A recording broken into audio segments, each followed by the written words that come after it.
प्रश्न नंबर 4 देखो 9.1 एक्सरसाइज।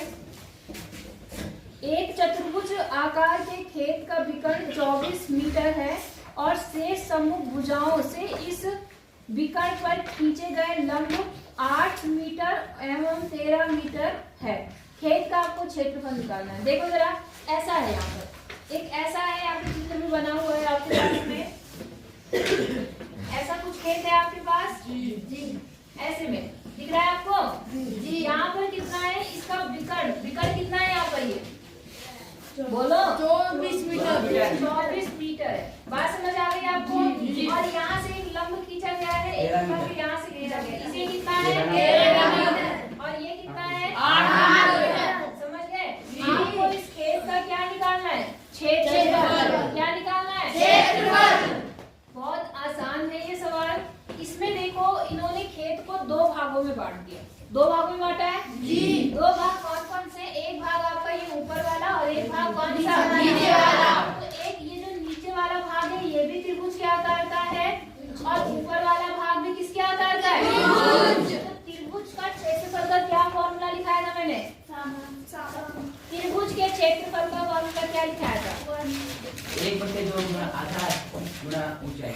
1/2 आधार गुणा ऊंचाई। दोबारा बोलो, 1/2 आधार गुणा ऊंचाई। तो इसमें देखो 2 त्रिभुज बने हैं और दोनों में आधार भी दिया हुआ है और क्या दिया हुआ है, ऊंचाई। तो आप एक बार इसका क्षेत्रफल निकालो, किसका, ABC का। तो 1/2 आधार कितना है आपका, कितनी लाएंगे, 24 मीटर। तो 24 गुणा 8/2। नहीं आई बात समझ में। क्या लिखेंगे आप लोग, 2 त्रिभुज है, यहाँ लिखना खेत का क्षेत्रफल। क्या लिखोगे, खेत का क्षेत्रफल। खेत का क्षेत्रफल। अब इसमें 2 त्रिभुज है, कौन सा, एरिया, एरिया मतलब क्षेत्रफल में शॉर्ट में लिख रही हूँ ABC और प्लस एरिया किसका, जो ऊपर वाला, इसका नाम क्या लिखूं मैं, ACB। बोलो समझ आया नहीं आया जी, आ गया जी। अब दोनों का फॉर्मूला आपने कहा क्या होता है, 1/2 आधार गुणा ऊंचाई, गुणा ऊंचाई, यही होता है जी। यहाँ पर भी वही होगा, क्या होता है 1/2 आधार गुणा ऊंचाई। अब देखो 1/2 तो ठीक है, आधार कितना है 24 और एक की ऊंचाई इधर वाले की कितनी है, ये 8 मीटर पहले वाले का। दूसरे वाले का 1/2 आधार कितना है 24 मीटर। 24 आधार उसका भी 24 है, ऊंचाई कितनी है 13। यहाँ तक समझ आया नहीं आया। अब आप काट दो, आपका आंसर आएगा। इससे इसको काटो, कितना आ गया 12 और इससे इसको, देखो गुणा वाले आपस में कटते हैं। नहीं आई बात समझ में, इनसे इसको मत काट दो लेकिन इनको आपस में काट लो। प्लस से जो अलग है वो अलग कटेंगे, वो अलग कटेंगे। अब 12 × 96 होता है, 12 × 96 और यहाँ 12 और 13 को गुणा कर लो। तो 12 को जब आप 13 से गुणा करोगे, 13 दूनी 26, 13 14 15 और यहाँ पर 12 6 7 2 कितना आया 276। कितना आया 276। अब 276 को आपको क्या करना है, इसके साथ जोड़ दो, आपका क्या आ जाएगा आंसर। 13 मैंने गलत कर दिया, तुमने बताया नहीं। 13 दूनी 26 का 2 और 13 कम 13 14 15 156 आएगा। कितना आएगा 156। मैंने 13 से करा, फिर 2 से भी कर दिया 156। अब जोड़ दो इन्हें, तो 6 और 6 12 हासिल 1 और 15 का 5 हासिल 1। 252 सेंटीमीटर में कि मीटर में, मीटर। खेत बड़ा है तो मीटर में, मीटर स्क्वायर। इसका क्या आ गया क्षेत्रफल। बोलो समझ आया नहीं आया, पक्का जी। कर लो, फिर अगला बताती हूँ। बोल रहा है आपको, 5 का खुद करेंगे, स्टार्ट कर दिया। 5वें में बोल रहा है आपके पास में एक समचतुर्भुज के विकर्ण क्या दे रखे हैं, समचतुर्भुज मतलब कैसा चतुर्भुज, बताओ जल्दी क्या होते हैं समचतुर्भुज। कल बताया, बेटा ध्यान नहीं रखते हो। क्या होता है समचतुर्भुज मैम, ऐसे क्या क्या खासियत है इसकी मैम, इसकी भुजा बराबर भुजा, इसकी 4 भुजाएं क्या होती है, आई बात समझ में। अब इसके विकर्ण आपको दिए है, ठीक है। इसका आपको निकालना है क्षेत्रफल। तो समचतुर्भुज का क्षेत्रफल क्या फॉर्मूला बताया था मैंने? 1/2 D1 गुणा D1 1/2 लगाना। D1 आपके पास कितना दिया है? 7.5 और D2 कितना दिया है? 12। और आप इसे सॉल्व करेंगे, आपका आंसर आ जाएगा। आई बात समझ में? मैं आपको बता दूं 6 क्वेश्चन। कौन सा क्वेश्चन? 6 क्वेश्चन। देखो क्वेश्चन नंबर 6 में क्या बोल रहा है कि एक समचतुर्भुज का क्षेत्रफल ज्ञात करना है। ऐसा ही एक समचतुर्भुज है, उसका क्षेत्रफल ज्ञात करना है जिसकी भुजा 6 सेंटीमीटर और शीर्ष लंब 4 सेंटीमीटर। समझ गए? भुजा कितनी है? 6। भुजा कितनी है? 6। और शीर्ष लंब समझते हैं आप लोग? शीर्ष से डाला गया लंब, ऐसा वो कितना है ना, ये वाला नहीं। शीर्ष लंब पता है कहाँ से? शीर्ष से लंब डाला जाए, शीर्ष से लंब डाला जाए। तो शीर्ष से ऐसे लंब डाला जाए, ऐसे लंब मतलब 90। ये कितना है? 4 कितना है? अरे ये बताओ ना कितना है? 13 सेंटीमीटर। कहीं कौन सा देख रहा गधा? कहाँ है 13 सेंटीमीटर? आई बात समझ में? यदि एक विकर्ण की लंबाई 8 सेंटीमीटर है, कितनी है? 8 सेंटीमीटर। इनमें से कोई एक D1 दिया हुआ है 8 सेंटीमीटर। कितना दिया है? 8 सेंटीमीटर। तो आपको दूसरे विकर्ण की क्या निकालनी है? लंबाई। क्या निकालनी है? लंबाई। आपको D2 क्या करना है? निकालना। और बात समझ आ गई आपको? अब मेरी बात जरा ध्यान से समझो। ये जो एक समचतुर्भुज है वो एक समांतर चतुर्भुज जैसा भी तो है, हाँ या ना? समांतर चतुर्भुज का क्षेत्रफल क्या होता है? कल बताया था मैंने। कहाँ याद रहेगा? तुम तो VIP हो, बस घर में आराम से बैठो जाके, यहाँ पे टीचर याद रखे। मैंने क्या कहा था कि भुजा और गुणा ऊंचाई। क्या बोला था? भुजा गुणा ऊंचाई। समझ गए? तो हम क्या काम करेंगे? पहले इस समचतुर्भुज का क्षेत्रफल निकालेंगे इस भुजा और गुणा किससे? ऊंचाई से। आई बात समझ में? आप लिखेंगे, इसका नाम दे दो ABCD। एरिया निकाल लो किसका? ABCD। एरिया मतलब क्षेत्रफल। तो वो में क्या निकलेगा? मैंने कहा भुजा और गुणा किससे? ऊंचाई से। आई बात समझ में? भुजा कितनी दे रखी है? 6। और ऊंचाई कितनी दे रखी है? 4। तो 6 चौक 24 सेंटीमीटर। इसका क्या आ गया? बोलो। क्षेत्रफल। ये तो हमने क्षेत्रफल इनकी सहायता से निकाला। इसका क्षेत्रफल आपको पता है एक और तरीके से निकालते हैं। कैसे? समचतुर्भुज का क्षेत्रफल क्या होता है? बोलो। एक थप्पड़ मारूंगी। अभी बताया मैंने, समचतुर्भुज के क्षेत्रफल का सूत्र क्या होता है? 1/2 D1 इंटू D2। आई बात समझ में? और एक तरीके से हमने यहाँ निकाल लिया, एक तरीके से हम वहाँ निकाल। दोनों क्षेत्रफल आपस में बराबर होंगे या नहीं होंगे? एक ही चीज का तो क्षेत्रफल है, एक ही जगह की बात कर रहा, चाहे इस तरीके से जगह को देखो चाहे उस तरीके से देखो, बात तो एक ही चीज की हो रही है। तो ये दोनों चीजें आपस में क्या होंगी? समान। तो मैंने लिख दिया 1/2 इंटू D1। D1 कितना है आपके पास? 8। और D2 आपको क्या करना है? निकालना है। बराबर कितना सेंटीमीटर? 24 centimetre square. बोलो समझ आया नहीं आया? अच्छा, अब जरा देखो, ये यहाँ से कट गया, कितना आ गया? 4। ये 4 यहाँ गुणा में इधर आके क्या होगा? तो D2 बराबर 24 बटे कितना? 4। 4 पंचे 20, 4 छेंग 24। इसका मतलब D2 कितना आ गया? 6 सेंटीमीटर। नहीं आई बात समझ में? थोड़ा सा दिमाग लगाना पड़ेगा इन सवालों में। आया? कर लेंगे? उतार लो।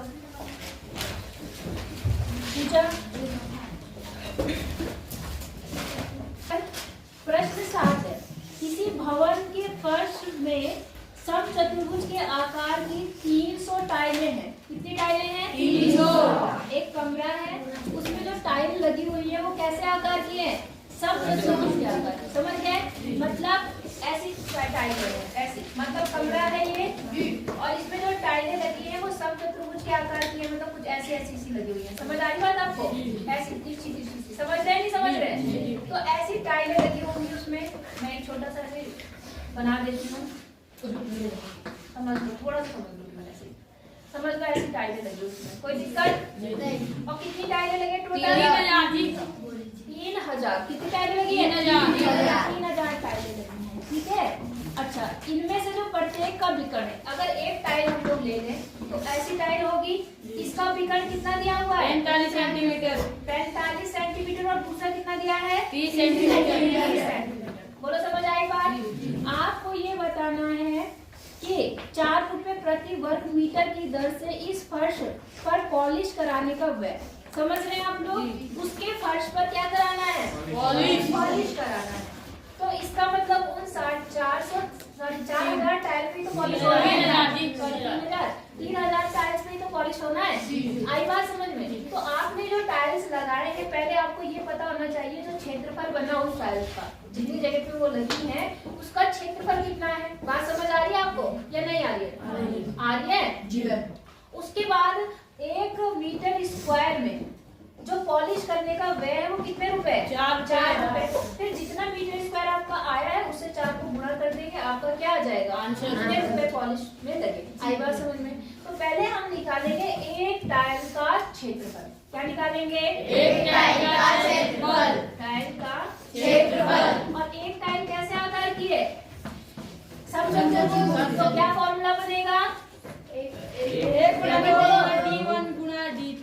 1/2 D1 इंटू D2। समझ गए? 1/2 तो ठीक है। इसका टाइल का कितना है? D1 D2। एक है 45 और एक कितना है? 30। इससे इसको काट दो, कितना आ गया? 15। 15 से 45 को क्या कर दो? गुणा। तो 15 30 15 चौको 60 15 पचे 75 और 7 आ गया। 15 चौका 60 और 67 कितना आया? 675 सेंटीमीटर है ना, सेंटीमीटर स्क्वायर। कितना? ये एक टाइल का क्षेत्रफल है। कितने टाइल का? एक टाइल। अब उस मकान में कितनी टाइल लगी है? 3000। अब लिखो 3000 टाइल, इसलिए 3000 टाइल का क्या निकालेंगे? क्षेत्रफल। तो क्या करेंगे? एक का निकल गया 3000 को, उससे क्या कर देंगे? गुणा। तो 675 गुणा कितना? 3000। सबको समझ आया? अब गुणा कर दो। 0 0 0 3 बचे 15 और 7 या 21 और 1 22 और 7 8 6 6 18 19 20। कितना आया? इतना सेंटीमीटर स्क्वायर। क्या बना? इतना सेंटीमीटर स्क्वायर। लेकिन जो आपको रेट दिया है ना पॉलिश कराने का, वो 1 मीटर का दिया। देखो जरा वहाँ पे क्या लिखा हुआ? प्रति मीटर लिखा हुआ। देखो प्रति वर्ग मीटर है ना। तो हमारे पास यहाँ पे सेंटीमीटर में आया, वर्ग सेंटीमीटर में, और उनका किस में है? वर्ग मीटर में। तो पहले हम इसको मीटर में बदलेंगे। किस में बदलेंगे? आप क्या काम करेंगे बेटा? आपको पता है कि 100 सेंटीमीटर बराबर 1 मीटर होता है ना। तो यहाँ पर सेंटीमीटर का स्क्वायर है, सेंटीमीटर का स्क्वायर है। तो अगर स्क्वायर है, अगर एक केवल सेंटीमीटर होता तो 100 से भाग कर दे, क्योंकि सेंटीमीटर का स्क्वायर है, मतलब सेंटीमीटर कितनी बार है? 2। तो हम कितनी बार 100 से भाग करेंगे? 2 बार। मतलब ये बनेगा 202500 और बटे कितना? 100 गुणा। नहीं आई बात समझ में? अब इससे ये कट गया, इससे ये कट गया, इस 0 से ये 0 कट गया।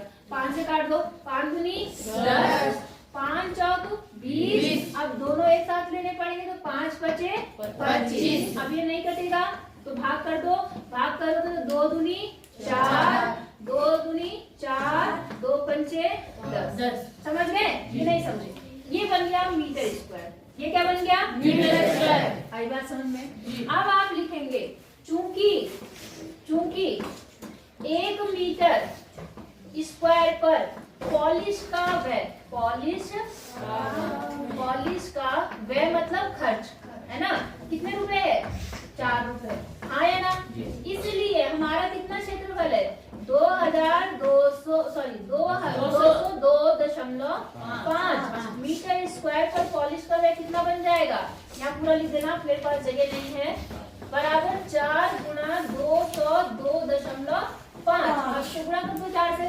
202.5 से 4 से 4 पंचे 20, 4 दूनी 8 और 2 10 और 4 दूनी 8, दशमलव कितने अंक पर? 1। कितना आया? 810 कितने रुपए? 810। इसका मतलब उसमें पॉलिश कराने का व्यय कितना बना? 810। बोलो समझ आया? जी। नहीं आया? पक्का? कर लेंगे? चलो कर लो। दोबारा अपने आप सारे क्वेश्चन होने चाहिए।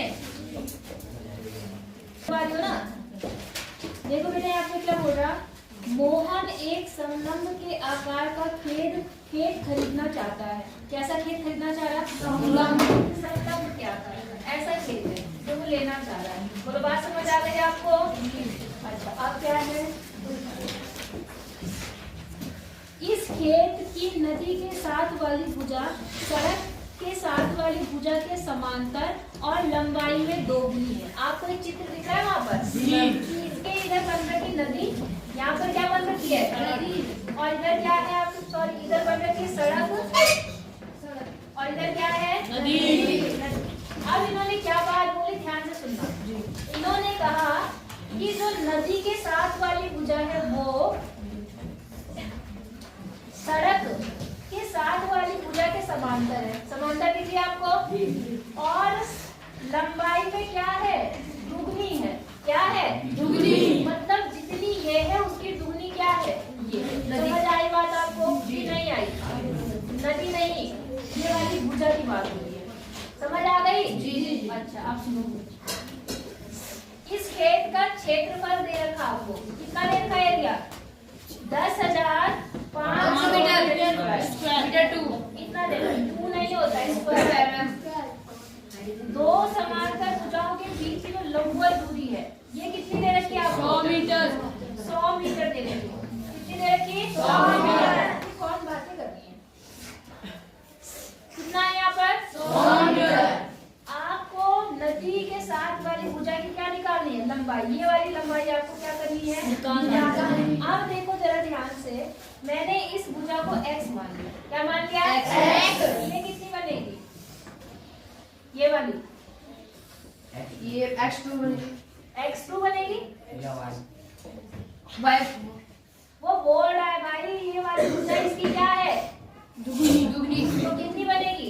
2 गुनी तो हो जाएगी। X2, 2 गुनी X2, X2 मत बोला करो, 2x बोला करो। 2x। ये वाली कितनी बन गई? 2x।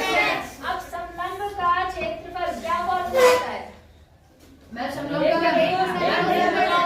एक बटे दो समांतर भुजाओं का योग गुणा बीच की लंबाई दूरी। 1/2 समांतर भुजाओं का योग समांतर भुजाओं का योग शॉर्ट में करके तो हमने आपको करना गुणा बीच की लंबाई दूरी। यही होता है। एरिया आपको दिया है 10,500 दिया है जी। 1/2 ऐसे ही समांतर भुजाओं का योग। तो हमारी समांतर भुजाओं ने क्या मानी? x। और ये कितनी है? 2x। इससे कितनी x बन गई? 2x। 3x। और इंटू h आपको दिया है कितना? 100। समझ आया नहीं आया? तो यहाँ से आपको किसका मान निकालना है? x का। X का। तो देखो जरा ध्यान से, यहाँ एक काम करो, इसको इधर लाके क्या कर दो? गुणा कर दो। क्या कर दो? गुणा। गुणा, क्योंकि ये भाग में इधर से क्या होगा? गुणा। तो 0 0 5 दूनी 10 और 2 ये आ गया। अब यहाँ कितना है देखो, यहाँ पर आया आपका 300x। समझ आया नहीं आया? अब ये 300 यहाँ गुणा में इधर आके क्या होगा? भाग। तो x बराबर 21,000 बटे कितना? 300। तो पहले 0 से 0 कटा, 0 से 0 कटा, 3 सत्ते 21। कितना आया? 70। x का मान 70 मीटर आया। x कितना आया? 70 मीटर। इसने कौन सी वाली पूछी है? सड़क वाली पूछा है नदी वाली पूछा? सड़क वाली। नदी वाली जी। नदी वाली। तो नदी वाली कितनी आएगी? 70 ही आएगी। डबल। तो डबल कितना होगा? 140। अतः नदी से लगी भुजा, अतः नदी से लगी भुजा की लंबाई कितनी हो जाएगी? 140। तो मतलब 140 मीटर। बोलो समझ आया नहीं आया? हो जाएगा जी। तो आज इतने करो प्रैक्टिस अपने आप सारे, और उसके बाद में कल बताऊंगी। बोलो समझ आया नहीं आया? अगर ज्यादा पढ़ा दिया तो भी कुछ नहीं आएगा तो क्या फायदा। तो अब इन्हीं सवालों को दोबारा अपने आप सारे बिना देखे लगाने की कोशिश करो। समझ आ रही बात?